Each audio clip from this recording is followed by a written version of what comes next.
Lindys Sports Report as the Florida Gators lose to the Missouri Tigers 38-17 today in the Swamp in a game that quite frankly wasn't even close. Missouri's quarterback Drew Lock completed 24 of 32 passes for 240 yards and 3 touchdowns as the Tigers rolled up a 21-3 advantage midway through the second quarter and never looked back. It was a tough game for Florida as we wanted to see how the Gators would respond to such a hyped loss, I guess, to Georgia last week in Jacksonville in a game where, many people thought Florida had a really good shot or would win. It never happened. Part of the big problem was Florida's defense. No pressure on Locke as he stood back in the pocket and threw the slant patterns to his wide receivers underneath. Who turn those 10-yard slants into 20 or 25-yard pass plays. The secondary is decimated with injuries, and there's no depth back there, and Missouri was able to exploit that as well. So you take no pass rush plus a decimated secondary that can't cover the inside routes, and it makes for a long day.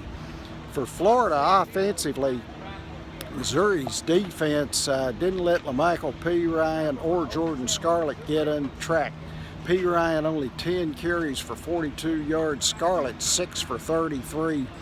And you have to be able to pass the football on Missouri. The Tigers give up 288 yards through the air per game, and that's 124th out of 130 FBS football teams. Today, Felipe Franks just couldn't get it done, so down 4 scores at 35-10, Coach Mullen goes to Kyle Trask, who got a rousing ovation. Fans don't understand. They're not around these kids all week. They don't see the leadership skills they may use coming into the meeting rooms, coming in and studying film or doing the things you have to do to be a quarterback or a player. It just doesn't translate out to the football field sometimes. And to Missouri's credit defensively, they took Florida out of everything they were trying to do today. Dan said in the post game that they had things where they wanted to get Van Jefferson a lot. Lots of touches today. They targeted him 15 times and he only caught 4. The mismatches didn't happen for Florida, and they weren't able, to get Jefferson the football very much. The game started out tough. I mean, Missouri finding their tight ends, Locke finding the wide receivers on those short catch and run patterns.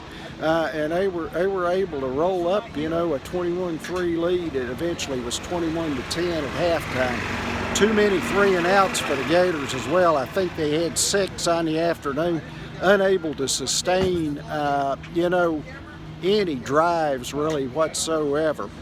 For the Gators, I mean, it's back here next week against the South Carolina Gamecocks. The Gamecocks outgunned Ole Miss 48-44 today in Oxford, where Jake Bentley threw for 369 yards. He's going to put pressure on the Florida defense, lots in the same way Missouri did. So we'll have to see what happens through the afternoon. Well, winding it up, it was homecoming. It was tons of seats out here today as it, was surprisingly not full. And the Missouri Tigers take a 38-17 win over the Florida Gators here in Gainesville.